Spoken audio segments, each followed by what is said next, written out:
Howdy, welcome back to Dion Talk. In today's video, I'm here with Michael Zuber from One Rental at a Time, and I'm actually going to take him a little bit off topic from what we normally talk about. And today I want to find out from Mike's point of view, since he's worked with so many investors for so much longer than I have, how do you think an investor's childhood impacts their investing mindset? Wow. This is a topic I think that warrants more discussion on social media and by teachers and mentors. So I answer this one of two ways. I'll answer it very personally first, and then I'll share where it's similar and different for the thousands of students I have. So first and foremost, my childhood was not great. Anytime money was discussed, it was a stressor, right? The few times we had money, life was great. But we didn't have money most of the time, and life was somewhere between horrible and terrible. And I so much so that I got a job under the table at 12 years old, working in basically a chemical plant, which was a dry cleaner, right? Just horrible, toxic stuff paid under the table because I had to put food in the refrigerator, right? So for me, my childhood is still something I hold on to, right? I can sit here today, close my eyes, and remember that feeling of not wanting to be scared about money, right? For the longest time, anytime I got some extra money, I would put it different places, like a squirrel. I put a couple $1,000 over here and some money over there. It's just silly things. But I just wanted to know just in case, because again, so many times growing up, it's like, well, we can't pay the electricity bill, right? Lights are going to go off. I mean, so for me, money is a big deal. Was married at 19 and, too young. But I never wanted my daughter to go through anything like that. So money was too much of a driver most of my life. Why did I go to commission-based sales? Because I knew if I busted my butt, I can make outsized returns. So for the longest time, money was my driver, probably until I was 40 years old, right? It was like, okay, what can I do? What can I do? What can I do? What can I do? Because I was always scared. I was always scared I was going to lose it all. I was just terrified. So for me, I had to get over that, right? I had to realize what we had built, and it was indestructible or nearly indestructible. And yeah, so for me, it is a fire I can still hold on to, right? If I ever have a day where I get lazy, I can just close my eyes and go, oh, time to get to work. I don't want to go back there. So that's my experience with childhood. But again, you got to remember, right? I'm the older of two kids. My daughter, my sister, about 2 years younger than me. She kind of went the other way, right? You either go through that environment and you're like, I'm not going back, or you're in that environment and you're like laissez-faire and what happened? What happened? And she's like the hippies from the 70s. It's just like floating around on a cloud, and it just drives me insane. But to each his own. I've had to let that go years ago. So the reason I bring this up and share is because most people watching this will either have kids or will have kids.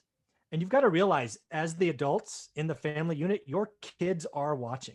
My parents never talked to us about money. We never had a financial discussion. But boy, we heard the screaming, the yelling, the other stuff. And scarred for life, memory for life, whatever you want to call it. I'll never forget. So realize, money, your kids are watching. So be careful. That's the first thing. Yeah. Someday I will make a video that details my childhood and how it's impacted me as an investor, but not today.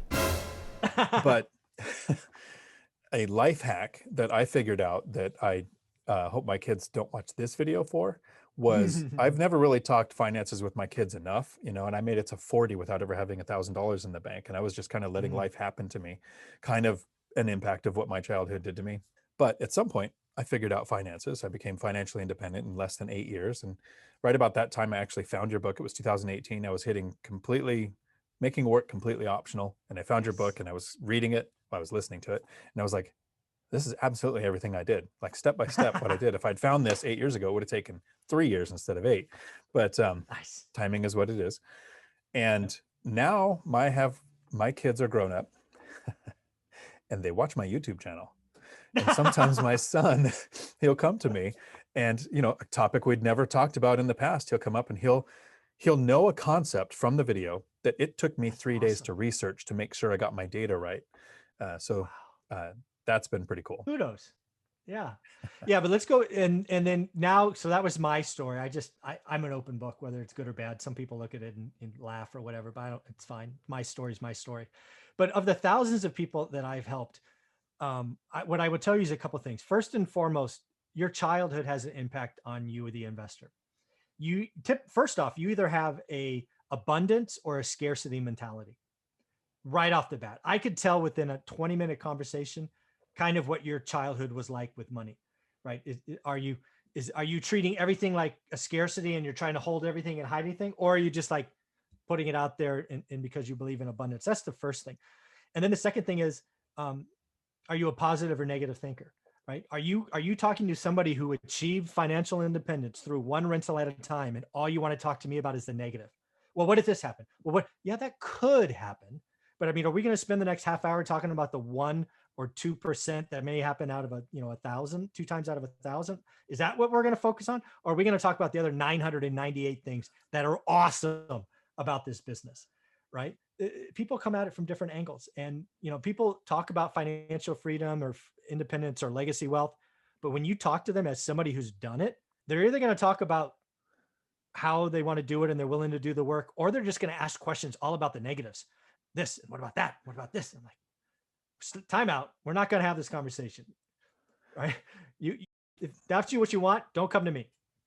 One of the things I've learned was when someone asks for advice and you spell out what could happen and they're focusing on the negatives, sometimes it's better to just scale back and wait for that person to be ready, because nobody can hear a word until they're ready. Absolutely right.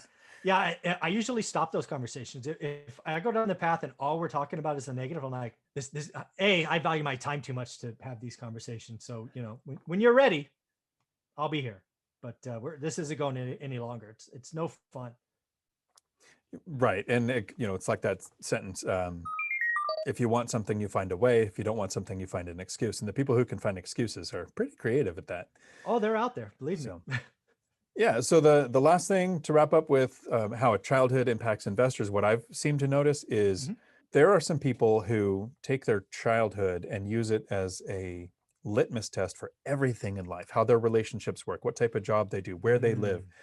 And then there's other people, and sometimes it's military brats who moved around a lot, or people who had life changes and when like their parents divorced when they're somewhere between 5 and 10, so they're just kind of used to life changing. And they think, okay, so all these things happened to me in my childhood. I'm going to do everything that you did to make sure that doesn't happen again, instead of holding on to it thinking that's the way life always has to be. Yeah. Well said.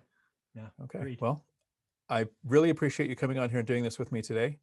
And I look forward to next week when I come on your channel. So I will see you next Thursday. And until my next video, thanks for coming to my Dion Talk.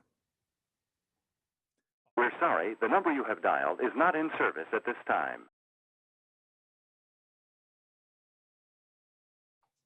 As a reward for sticking around to the end of the video, I specifically didn't mention this in this video so that it would only go to somebody who actually stayed here just because they wanted to see it. I am giving away another copy of Michael Zuber's book, One Rental at a Time. There are 2 ways that you can be selected to get it.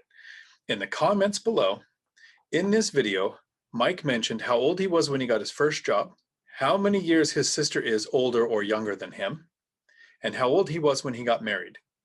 If you could put that in the comments, or if you don't want to watch the video again because you don't remember that, you can tell me what this is. If you can name this, the first 20 people that comment below, I will respond with a number in the order that I get those comments, and then I will use this to find out who I'm going to send this book to.